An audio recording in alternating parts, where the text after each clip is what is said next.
Ferrari veut des sanctions plus sévères, une exclusion d'un an ou plus. Ouf. Ah ouais. Là, il rigole pas, Frédéric, hein. Putain. Selon les dernières rumeurs, 3 équipes sont actuellement sous la loupe de la FIA au sujet d'un dépassement éventuellement. Il y a encore Red Bull dans le lot. Il y aurait Mercedes aussi et Aston Martin éventuellement. Bon, on verra bien. De toute façon, on aura la réponse dans quelques semaines, je pense. Si c'est pas la reprise, ça sera bon courant septembre. Alors j'espère que ça sera avant octobre, hein. Putain, à dire qu'il devait faire ça plus vite que l'année dernière, au final, ça va être à peu près la même temporalité, quoi.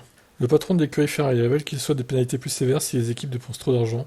La pénalité de l'année dernière n'était pas assez sévère. Si cette fois ça se reproduit, la sanction doit être beaucoup plus drastique étant donné que l'avantage technique se traduit par un avantage sportif.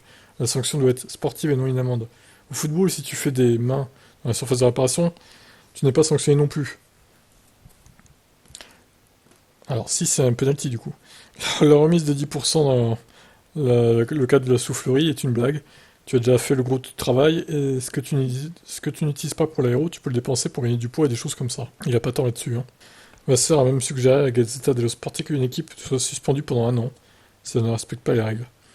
Nous avons besoin d'une punition drastique. Pour 2024, une exclusion d'un an, ou quelque chose comme ça. Nous savons qu'il est difficile de gérer le plafond budgétaire. Nous avons des systèmes parfaits pour contrôler ce que vous dépensez en cas de doute. Vous pouvez demander à la FIA. L'année dernière, la FIA a fait la distinction entre une violation mineure et une violation majeure du plafond. La Fédération internationale du sport a qualifié d'infraction mineure le dépassement de Red Bull. Ridicule selon Vasseur, ce n'est pas mineur, c'est une violation majeure. Tu as un budget de 135 millions, dont 80 pour le seul personnel, puis tu ajoutes environ 20 millions de frais pour les courses, le matériel que tu achètes, les freins, ainsi de suite. La construction de 4 voitures au début de saison vaut encore 20 millions.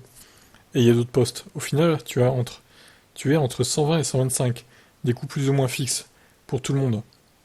Il te reste moins de 10 millions pour le développement. Tu as donc dépassé les 2 millions, sur 7 ou 8 millions. Selon le français, il est très important que la FIA prenne les bonnes décisions cette année. Si elle ne le fait pas et que le problème n'est pas résolu directement, correctement, la Formule 1 court le risque que les équipes dépensent délibérément trop. Nous devons être fermes. L'avenir de la limite des coûts en dépend. Bah, franchement, il dit les termes, hein, Vasseur, bravo, hein. Alors, peut-être qu'exclure une équipe, quelle qu'elle soit, un an, bon, c'est peut-être un peu violent, mais franchement, les pénaliser en termes de points, pilotes et constructeurs, mais vraiment fortement, quoi, hein. Entre 50 et 100 points minimum, hein. Ça dépendrait du dépassement, quoi, on va dire. Mais moi, je serais pour, clairement. C'est pas avec une pauvre amende de 7 millions d'euros et 10% de soufflerie en moins que ça va les faire se calmer, hein, clairement. 7 millions pour une équipe de F1, c'est que dalle, en fait. Surtout une équipe comme Red Bull, qui a des sponsors à ne plus en finir. Bref, une belle interview de Vasseur. Je plus sois ce qu'il dit. Qu'est-ce que vous en pensez?